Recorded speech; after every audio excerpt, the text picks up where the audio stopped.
Regardez bien la pochette de ce livre derrière lequel je me cache.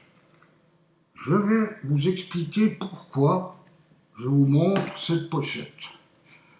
En fait, il s'agit d'un livre de Jacques Monti, qui, à l'époque, était un chanteur dont le pseudonyme était tout simplement Monti.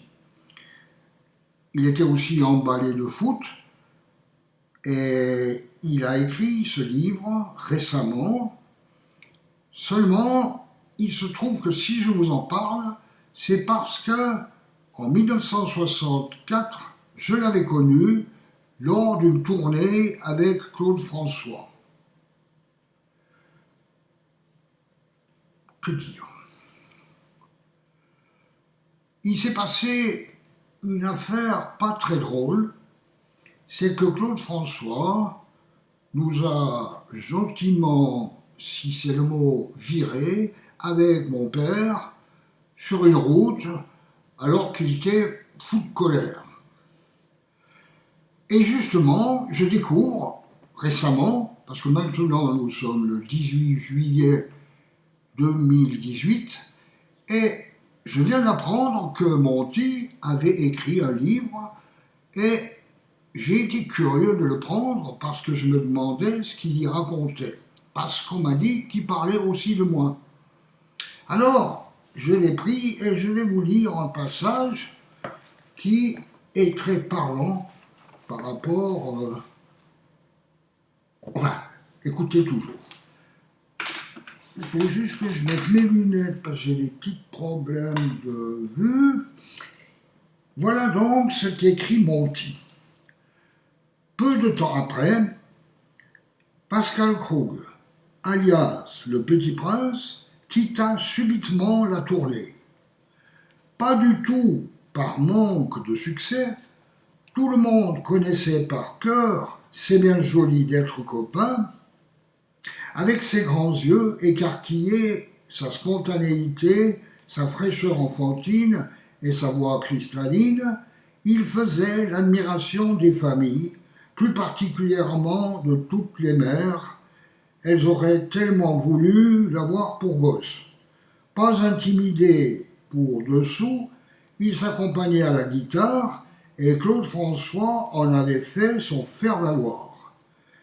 Son départ précipité posa incontestablement quelques problèmes, car les affiches ayant été imprimées et collées dans les rues depuis longtemps, son nom y figurait toujours. Il fallut bien expliquer son absence. Dans toutes les villes où nous sommes passés, on annonça que le Petit Prince s'était retiré de la tournée à cause de sa voix qui avait mué. Ce fut la version officielle. La vérité est tout autre. Un jour que nous faisions escale dans le nord de la France, je me souviens c'était à Calais, Pascal eut l'envie folle de faire un saut à Londres. Il voulait à tout prix voir les gardes de Buckingham Palace coiffés de leurs bonnets noirs en poils d'ours. Alors là, il y a juste ce petit truc qui n'était pas juste. En réalité, j'avais juste fait un caprice et je voulais aller en Angleterre. Et c'est à cause de ça que j'en ai parlé à mon père, puis que nous sommes partis en avion, simplement pour aller à Southend-on-Sea, Southend-on-Sea, simplement pour être en Angleterre, voilà. Mais,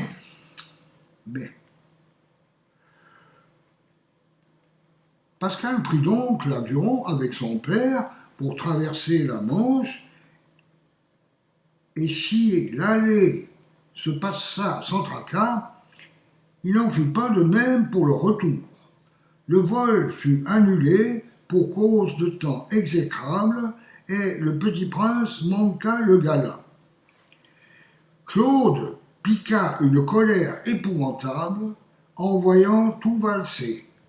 Nous nous regardions tous, ne comprenant pas, après tout, que le Petit Prince soit là ou pas, Son show n'allait pas capoter pour autant.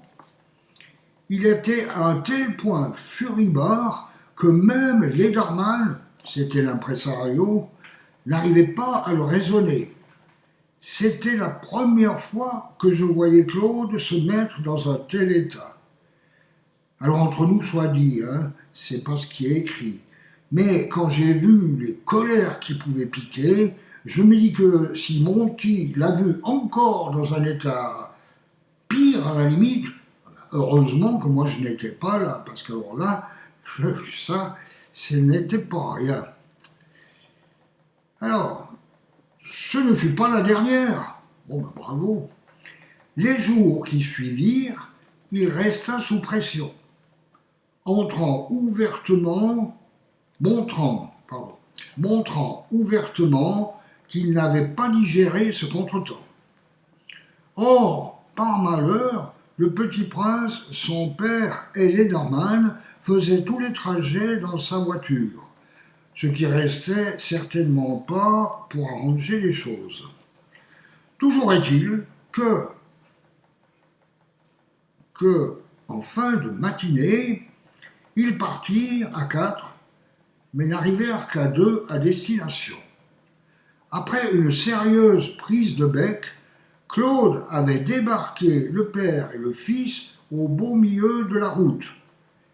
Et qu'on ne me parle plus du petit prince et de son foutu père, grogna-t-il à l'arrivée en descendant de sa voiture.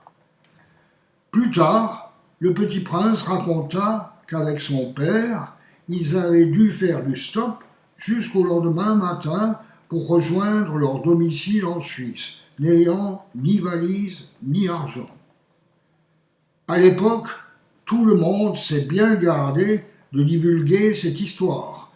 Pas question d'ameuter les idoles ou de parler des coups de colère de Claude.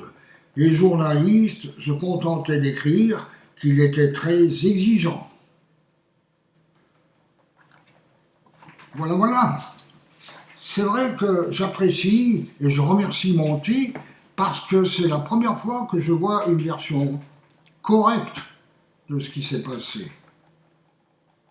Voilà, je voulais simplement vous tenir au courant. Merci.